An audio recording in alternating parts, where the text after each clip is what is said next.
বাংলাদেশে শহীদ আবরারের মতো একজন আইকনের সাথে আমার এতগুলো মিল থাকতে পারে।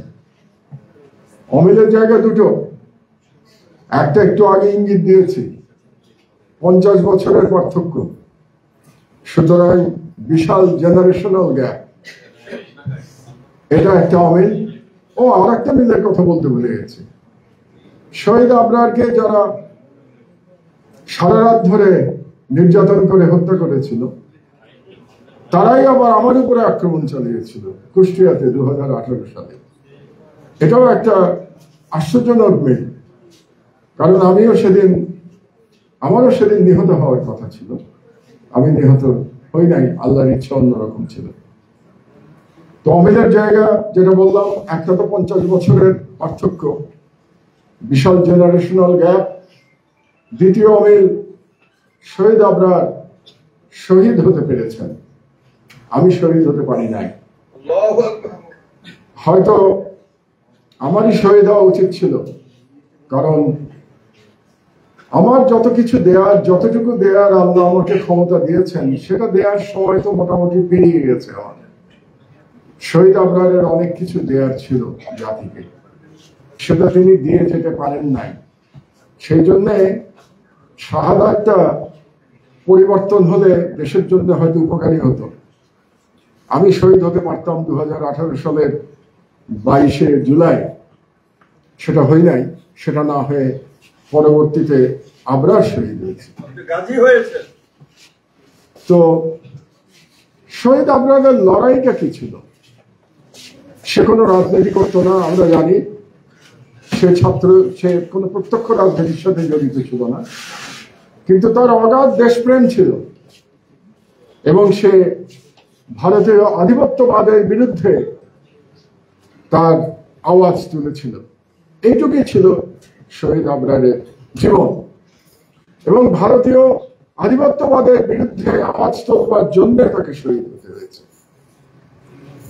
কিন্তু তিনি জাতিকে জাগ্রত করে গেছেন, কারণ এই ভারতীয় আধিপত্যবাদের বিরুদ্ধে তত্ত্ব কথা আমরাও লেখালেখি করেছি, দীর্ঘদিন ধরে করেছি। আমার বয়স হয়েছে, লেখালেখির বয়সও কম হয় নাই, 20 বছর পার হয়ে গেছে। তো আমরা লেখালেখি করেছি, কিন্তু আমাদের লেখালেখি অনেকটা বিমূর্ত ছিল। বিমূর্ত থাকার কারণে হয়তো জাতি জাগ্রত হয় নাই, কিংবা আমরা দুর্বল লেখক ছিলাম, আমরা জাতিকে জাগ্রত করতে পারি নাই। সেই জন্য ভারতীয় আধিপত্যবাদের বিরুদ্ধে লড়াই করবার জন্য আমাদের একটা রক্ত মাংসের মানুষের প্রয়োজন ছিল। সেই মানুষটি শহীদ আবরার। শহীদ আবরার শহীদ হওয়ার পরে সেই রক্ত মাংসের মানুষ আমাদের সামনে এসে গেল, আর বাংলাদেশের তরুণ জনতা জেগে উঠল। আমরা যেটা জুলাই বিপ্লব পরবর্তীতে দেখেছি, তার শুরুটা হয়েছিল শহীদ আবরারের শাহাদাতের মাধ্যমে। সে শহীদ হয়ে পুরো তরুণ প্রজন্মকে ঝাঁকে দিয়ে গেছে, যেটা আমার আগে পূর্ববর্তী অনেক তরুণ বক্তা বলে গেছে। এবং সেই লড়াই আমাদের এখনো চলছে। দুর্ভাগ্যের বিষয় হলো, যাদেরকে আমরা স্বাধীনতার প্রহরী মনে করি, সেনাবাহিনীর কিছুদিন আগে আপনারা হয়তো আমাদের পত্রিকায় দেখেছেন যে সেই সেনাবাহিনীর 2-2 জেনারেল এখন পালিয়ে আছে মোদির আশ্রয়। তাহলে, এবং তার মধ্যে একজন ডিজিএফআই এর প্রধান ছিলেন প্রায় 4 বছর। তার মানে রাষ্ট্রীয় নিরাপত্তা তার হাতে ছিল। তো রাষ্ট্রীয় নিরাপত্তা যে জেনারেল সাহেবের হাতে ছিল, জেনারেল আকবর, সেই জেনারেল সাহেব পালিয়ে আছেন মোদির আশ্রয়। আর মোদির বিরুদ্ধে কথা বলতে গিয়ে শহীদ হয়েছে শহীদ আবরার। তাহলে কে বড় দেশপ্রেমিক, জেনারেল সাহেব না আবরার? আমাদের কি জেনারেল সাহেবদের দরকার না আবরারদের দরকার? এই বিষয়টি আমাদেরকে বুঝতে হবে। আমাদের স্বাধীনতা সার্বভৌমত্ব রক্ষা করতে হলে আমাদের জেনারেল দরকার নাই, আমাদের শহীদ আবরার দরকার। আমাদের শহীদ আবরারের মতো হাজার হাজার লক্ষ লক্ষ তরুণ দরকার, যারা বাংলাদেশের স্বাধীনতা রক্ষা করতে পারবে। এবং এই লক্ষ লক্ষ তরুণরা যদি রাস্তায় নেমে আসে, তাহলে আকবরের মতো যে সমস্ত জেনারেলরা দেশের সার্বভৌমত্ব বিকিয়ে দিয়েছেন, সেই সমস্ত জেনারেলরা সোজা হয়ে যাবেন। আমি নিঃসন্দেহে বলতে পারি সেই সমস্ত জেনারেলদের দেশের সার্বভৌমত্ব বিকিয়ে দেওয়ার আর সাহস থাকবে না। তো সুতরাং শহীদ আবরার আমাদের আইকন হিসেবে বেঁচে থাকবে, আমাদের স্বাধীনতা সার্বভৌমত্বের আইকন হিসেবে শহীদ আবরার অনন্তকাল বেঁচে থাকবে, এটাই আমার প্রত্যাশা। আমাদের লড়াই কি শেষ হয়ে গেছে? হয় নাই। তার একটা প্রমাণ আপনাদেরকে দেই আমি। কিছু বাংলাদেশি সাংবাদিক এই মুহূর্তে ভারত সফরে আছে, তাদের সাথে গতকাল ভারতের পররাষ্ট্র সচিব দেখা করেছেন এবং সেখানে পররাষ্ট্র সচিব যে কথাটি বলেছেন সেই কথাগুলির মধ্যেই আপনারা বুঝতে পারবেন যে ভারত তার আধিপত্যবাদের যে ষড়যন্ত্র সেটা চালিয়ে যাচ্ছে। তিনি কি বলেছেন? বাংলাদেশে যে নির্বাচন হতে যাচ্ছে ফেব্রুয়ারিতে, তার নাকি একটা আন্তর্জাতিক স্বীকৃতি প্রয়োজন। এটা কে বলছে? ভারতীয় পররাষ্ট্র সচিব, যে ভারত 15 বছর ধরে বাংলাদেশে একটা ফ্যাসিস্ট সরকার, একটা একনায়কতান্ত্রিক সরকারকে ক্ষমতায় রেখেছিল এবং বাংলাদেশের জনগণের সকল অধিকার হরণ করে নিয়ে গেছিল। সেই ভারতে পররাষ্ট্র সচিবের বলতে এতটুকু লজ্জা হলো না যে বাংলাদেশের নির্বাচনের আন্তর্জাতিক স্বীকৃতি প্রয়োজন। তাদের অধীনে তিনটা নির্বাচনের নামে তামাশা করেছে।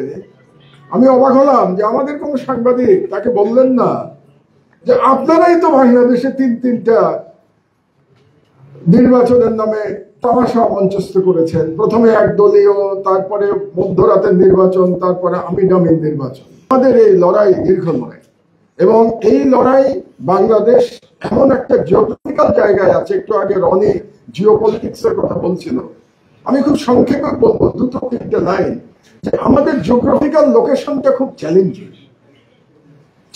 এই কারণে যে আমরা surrounded by non Muslim countries.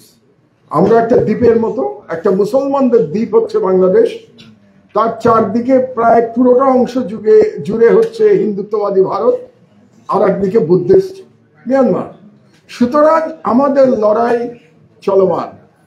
ওই যে আমার একটা বই আছে, ইংরেজিতে লেখা বই, যেটা আমি জেলখানার মধ্যে লিখেছিলাম, the political history of Muslim Bengal and unfinished battle of faith. এই যে আনফিনিশড ব্যাটল অফ ফেইথ, এটা কিন্তু চলমান থাকবে, এটা আমাদেরকে মনে রাখতে হবে।